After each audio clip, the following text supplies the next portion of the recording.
Oh shit. Yeah. Yeah, so tight. Oh. Deep break? Yeah, it's okay.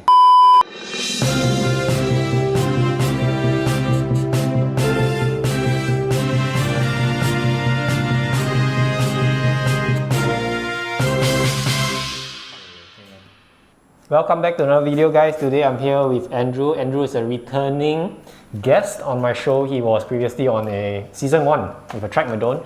And I don't know how to intro this, Wahoo KICKR bike. It's an indoor bike. So Andrew, thank you so much. We are actually not in Upper Boon King under a scorching hot sun. We're in your house. Thanks again for coming back on my channel, and please introduce yourself to those who have not seen your video, and what do you have over here today? Okay, so thanks for having me on the channel. So I'm Andrew, and I have a track Madone SLR9 Project 1, and that's my carbon bike. I have it at home, and actually before I got into road cycling during COVID period, I was actually doing indoor power-based training, like on programs like Sufferfest and programs like Stages Flight. I think even Les Mills Sprint. So those are HIIT workouts. And riding on the road is a bit different from riding indoors. It actually feels a bit easier riding on the road because you can freewheel and all that. But I actually needed something that can improve my fitness. Actually, my fitness and my wife's fitness, and we are both different size, so it doesn't make sense to have another trainer, 2 different bikes. So that's why we got ourselves a steel and aluminium bike. It's not a carbon frame. It doesn't weigh anything. It doesn't weigh less than 8 kg. There's no way to even weigh this thing, but I can tell you it is quite a heavy bike. But the good thing is that it's adjustable. Right off the bat, how much you pay for this? So it's about 6.2. Yeah, I got it from Intro about 2 weeks ago. Okay. What for 6.2 K, right? Didn't you think of using that money to buy another bicycle, or you knew that you wanted an indoor trainer? Okay. So right now I have one road bike and this indoor trainer, and both my wife and I use it. We're different height, different inseam, so 2 different bike sizes altogether. One trainer. So if you think about 2 training bikes, even if they are old bike rim brake bikes with 105 group set or even lesser, you get a trainer. I think everything will amount to about like say 2,000 to 3,000, and there's a lot of difficulty having to dismount and mount the bike, especially for my wife, who may not be quite experienced in working that. Yeah. And you got to index all your gears because 2 different bikes. So to cut the long story short, it's just easier to get one bike that you can adjust through 5 or 6 different points on the bike. It works similar to like a gym bike where it fits almost everybody. Yeah. So can you tell us, for 6,000 bucks, what do you get, or what do you have to top up? Like what we see over here. Okay. So there's no power mirrors. There's no power mirror saddle. There's no OSPW. There's no OSPW. There's no gold chain whatsoever. What you see is what you get. I think the bike came like this with the handlebars, with the shifters, all the adjustment stuff. It came with flat pedals, but I put on my spare look pedal. It came with a really cushy saddle that didn't fit both of us, so I just used my spare saddle for it. So the only thing I changed here was like the saddle and a look heel pedal. Even the Batik came with the handlebar? Yeah, the Batik came with the handlebar, but if you want to change, you can change lah, but it's still new, so no point lah. Right. Okay, so it doesn't have a chain, doesn't have a cassette, so there's no maintenance needed for those things. There's no need to degrease, there's no need to loop. It works with it has an electromagnetic motor. So when you are pedaling it, right, you're actually powering that motor, and that gives it the resistance and the feel for you to shift and all that. Yeah, that's about it. And obviously it connects to Strava. I don't have an indoor trainer. I don't know. Sorry. It's not called Strava. What do you call that thing? Zwift. So how do you connect this to Zwift to your computer? Okay, so this one comes with like Bluetooth and ENT Plus, and I think another protocol. But what it does is, as long as you have an iPad or laptop or some kind of even your mobile phone, you can Bluetooth the bike to your device and use whatever program, like can be Zwift, can be Trainer Road, can be Wahoo system, Sufferfest. As long as that program detects your bike, just like how your computer detects your heart rate monitor, it works the same way. Okay. Okay, so that is on, and also just now I was actually trying this. It feels very real, like an actual bike, right? Tell us more about the shifters. There are some buttons there. You can do things with it. Okay. So on the app, you can program like your shifters to be whatever system. So whether you come from SRAM, Campac, or Shimano, right? You can change how you like to shift. But this comes with the brakes. Yes, it brakes on both sides, and it has the up and down shift on both sides. And on top of the hoods, on the left side, there's actually incline and decline. So when you press it, the bike can actually move up or you can go down. That's on this side, and on the other side, those are two programmable buttons that dependent on the training program that you use. I think one helps you to U-turn in the game, but I think there are two other buttons here for you to steer left and right in the game. Like if you want to go a certain route, you can do that as well. So those are the buttons on the shifters. What's the longest you've ridden on this thing? I think ridden like 1 hour and 15 minutes, and it feels like a 3-hour road bike. Like it really feels like riding 3 hours outdoors, because you can't coast, you can't stop at traffic lights. You really have to just keep powering through, and I think that 1 hour 15 minutes was on Zwift with a workout plan, so you got to keep hitting those numbers. And the shifters, because it is obviously compatible for the way Shimano or a SRAM shift, and it's all electronically, so you can program everything, right? Is it done through an app or how? Yeah. So there's an app which I can show you, and you don't just configure the shifters. You can even configure the chainring size. So if you want like 5440 for the new Dura Ace R9 2000, you can do that. You want to go with the SRAM kind of gear ratios, chainring ratio, you can do that. Your cassette size, you want to go from like 1130 to 1134 or whatever, you can do that. And it's not just like 2 chainring sizes. You can go like up to 3 chainring size if you're into mountain biking, then you can do that But everything is customizable. You can decide the 5th cork in the cassette, like what number that should be. You can do that. That's entirely up to you. Even if it's not real in real life, you can do that. So can I have like 100 cork cassette? I think the max they allow you to go is like maybe 40 or 50. I got to check. 40 or 50, seriously? Yeah. I think so But later I'll show you. Okay. So obviously this whole thing is adjustable, right? You can adjust the stack, the height of the bike and everything. So which is also, we'll move on to we'll come on to that question later on bike fitting, which I'll leave it a bit later. If you don't have Zwift, how does this pair up to a cycling computer? So let's say I have a Wahoo in front. Yeah. Okay. So as long as the KICKR bike is powered on, you can put on your Wahoo computer or any computer. Link it like how you link a sensor, like your heart rate monitor or your Di2, right? Or your speed sensor. As long as it detects this, it's paired up. And your computer is smart enough to know that this is an indoor trainer. And on the computer, you can set things like, you can put like 200 watts. And then when you pedal, it will feel like 200 watts. So you can decide to do that kind of training, or you can just ride along to what you feel like, and you just display your stats like how you ride outdoors. Last, I think what you can do is, if let's say today is raining, right? You're supposed to do an RTI around the island route with your friends, but it's raining, you can't go out. You can actually find your last RTI activity, load it into your computer, and you pedal, and then it will tell you like whether you're faster than your previous RTI route. Right. So you can do that as well. There are a lot of Instagram questions, so I won't ask. Let my viewers ask. Can I do a Freehub sound check on this? There's a Freewheel, right? Yeah. It's a Flywheel, but there's still some sound. Okay. Yeah. And last question from me is, do you ride more on this, or do you still go outside? Do you feel that you are more lazier now that you have this and you don't go out?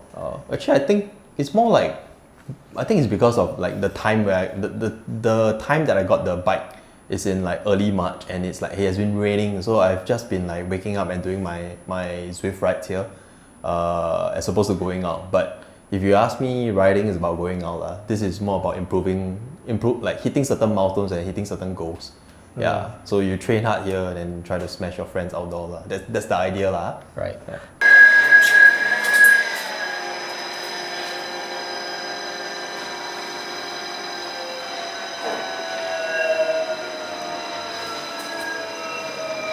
So if you want to ask your Instagram question, just follow me on Instagram and you'll get the chance to ask your Instagram question. So Andrew, the first question is the crank arm length adjustable? Yeah, so it comes in 5 different adjustments. So you can decide to mount like your pedal in any of the 5 threads there. So anywhere from like so there's 165, 167.5, 170, 172.5, and I think lastly 175. So my wife, who rides when she rides this bike, she's supposed to be on a 165 while I'm on a 170. But because everything is adjustable, so when she's on it, it's always on 170, but you can compensate like in different ways to help meet the overall riding experience for her. What is the max speed on the flats for this bike? As fast as you want. If you set this to a decline and it's like declining down, you will feel like it's faster. So you can sprint and all that, and this entirely up to you on your legs. Even though this is a 40 kg aluminium bike, it can go as fast as you want on Zwift. So this bike, so when it's on a decline, you set it onto a decline. The cycling computer or this thing is smart enough to know that it's going on a decline, and the way you pedal is also as if you're going on a decline. Yes, that's right. Okay. So it's actually meant to simulate like real life. So if it's on an incline, then it makes it a bit tougher. As long as you're not on like any workout plan, like you're supposed to hit a certain wattage, then it will be easier if it's on the decline, harder if it's on the incline. How do I convince the wifey to allow this purchase? So very simple. Explain to your wife that if you have 2 bikes or 3 bikes, because you need like training bikes, you're definitely not going to mount your very expensive bike on this on a smart trainer, right? So she needs one. You already have 1 road bike. You need 1 more training bike. You need different cassettes, different sizes, different chainring. All the maintenance work is very leceh. It's very tedious. So you just need 1 bike that can adjust to like both your size lah. So whether she's a 47, 49 or 52 and you're 52, 54, even up to 60, this can accommodate anyone from like 152 cm to 192 cm. So I'm 172, she's 160. So 12 cm of height difference, but there's many different adjustments point to accommodate for that. What are the maintenance that is required on this bike? Actually virtually none. All you need to do is just when they deliver and install for you, they'll torque everything to the correct thing. So as long as you don't go and like remove a bolt or go and untorque something, then actually you don't need much maintenance. Maybe just re-grease your pedals. That's about it. There's no need to remove a cassette, because there's no cassette here. What do you wish was different on this KICKR bike? Okay. I think I wish that so while everything is adjustable, there's still some free play when you go really, really hard on it. Like even though this can power up to 2,200 watts, and I'm nowhere near there. I'm not even 1k watts. But when you're on it and you're off the saddle, there's a bit of free play, or there's a bit of side-to-side movement. So I wish that they provide like some kind of accessory, like a mat or whatever, right, that comes with the package to help absorb all those things. But I think aside from that, I'm quite happy with the purchase. Is this the only generation, or are there newer generations? This is the only generation. I actually contemplated this purchase for like close to 8 months, like 8 months to a year. I actually wanted to get this even before I got my Madone, just that I need to wait for the house to be ready, and I was waiting for a newer generation to come out. So this came out in 2019, I think. So I was waiting for like a 2021 or 2022 version, right, so that I can buy the latest thing and hopefully it solves a lot more issues that people face. Yeah, but this is the only iteration so far. So yeah, I waited long enough. I just bought it. Is there any other comparable competition to this, or this is the only one? So I think like if you're talking about indoor full bike, right, there are many indoor full bike with like road shifters, right. There are many others. I think there's Garmin, rather TechX produces one. It's a company under Garmin. Stages, which is known for power meters, also produce another one. So I think there are a few, but it's not as much as those smart trainers or roller trainers out there. There are so many models out there. Indoor full smart bikes are quite few in volume. So why do you buy this rather than a Tax or whatever, or the other competition? So I'm very into the Wahoo ecosystem. I have a Wahoo Element Roam. So ever since I had that, I figured like, you know what, might as well just stick to one system. It feels very weird to have Wahoo computer and a Garmin bike, and then if some features can't be used like from the computer to control the bike, then you're not like fully utilizing it lah. Yeah. So I think on the Wahoo Element Roam, you can actually set the incline in there as well. You can do many things to control the bike, so it's better lah. Is this indoor smart bike better than buying a cheap bike and a smart trainer? So if I'm the only one cycling in the household, then yes, I agree. Just get a cheap training bike with any smart trainer or any non-smart trainer or even a roller system. I think it's sufficient for you to do what you need to. If you're out there just to pedal it out, you don't care about power and all that, get a roller system. You need power, then you want to measure your power and have what we call ERG mode, ERG mode, then best to get a smart trainer. Which is better, improvement-wise, cycling using this or cycling outdoor? I think cycling indoors, I think improves your I would say like your endurance, your power, because you can't freewheel and you can't coast, you can't stop at traffic lights, you can't have a pit stop. You can't pretend to have a puncture and then catch your breath. I would say because when you're doing this, most of the time you'll be subscribed to a plan, like a workout plan, and you have to see that workout plan through. Most of the time it's like 45 minutes or 1 hour, so it's intense like pedaling and making sure that you hit those numbers. Improvement wise, indoor is better. So expensive and no internal routing. No internal routing. There's also no maintenance. So actually, if you think about it, right, it's only just these two cables that connect to electrical port, and the sweat won't even go through it. So no issues there, man. Is the shifting good? How accurate is the shifting when it relates to the game? Yeah. So it's actually quite fast, like when you. The main thing is that when you shift here, right, immediately you feel the heaviness from the flywheel, and instantly it's just transmitted to the game to Zwift or to whatever workout plan that you do. So it's very realistic. You won't feel like after you shift then there's a lag, then you can't hit the power. It's really just like instant. And the fact that everything is electronic, what is the warranty like? And chances of things going wrong can be quite high. Electronically. Okay. So I think Wahoo has a one year warranty on I think all their products. But so far Wahoo has been like amazing. Like anytime I face an issue, they if it's really a product defect or whatever, right, they usually replace. And I've gone through this with Wahoo like a few times, and usually they send stuff to me for replacement, like no questions asked. Yeah, they make it really seamless. How does this compare to a direct drive trainer like the KICKR? Okay.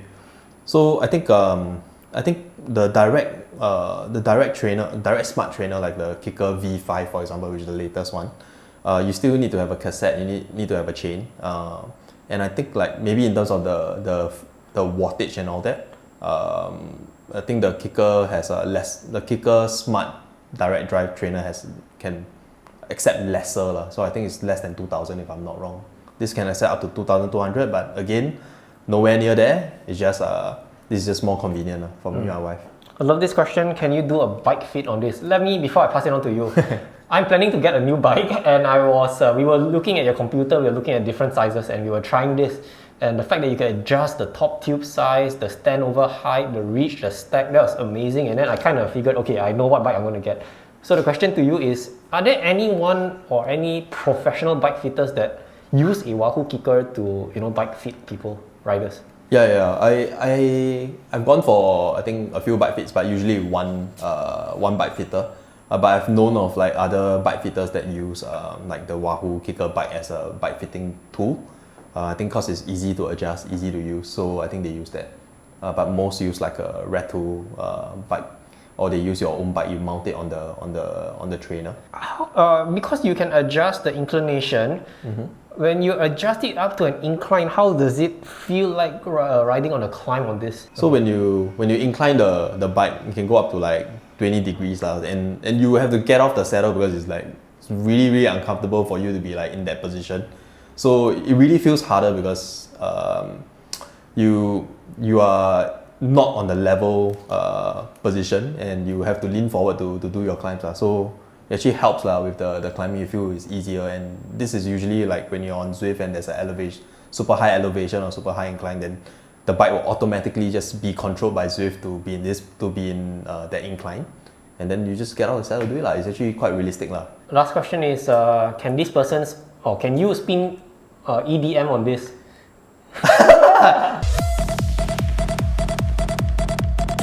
Okay, no problem. Just set up your system and you can ride to whatever you wanna. Okay, so with the crank arm, aluminum crank arm, but you can change the settings to what crank length you need. So from 165 all the way to 175. Then, so this part here is the standover height. So you can unlock it. There's a mechanism here that you pull, and then you just lift the bike. There's there are a few alphabets, so it goes from A to H. So A being the lowest, all the way to H. Oh. Yep. And then lock it in place. So this is now ready for a giant to ride the bike. For seat post, this works like the quick release that you're all familiar with. Yeah, so you can decide what to set it to. Just make sure it's aligned and straight. And once done, clamp it in. Oh shit. Yeah, so tight. Oh. Deep brake? Yeah, it's okay. So this part you can set the setback. You just unlock this and then shift it to whatever you need to shift, and then just lock it in. Same with the reach, same thing, shift it out and then pull it forward and then set it in place. Then there's the handlebar, same thing with a quick release. So simply just open up this one and then lock it to whatever height you want. And I think the last one is just the handlebar tilt, but this is one of those like set and forget kind of thing. That is the end of the questions and the interview. Anything you want to talk about? No lah. I think like if you want to improve your fitness or train to a certain like power or FTP or whatever, then best is to do it indoors. Like if you do it outdoors, then yeah, there's just way too much traffic. Sometimes you are trying to do a sprint across the traffic light, but then the light turns red. Then what do? Do you beat it? Do you not beat it? You don't, right? So it puts a halt on your training. Yeah.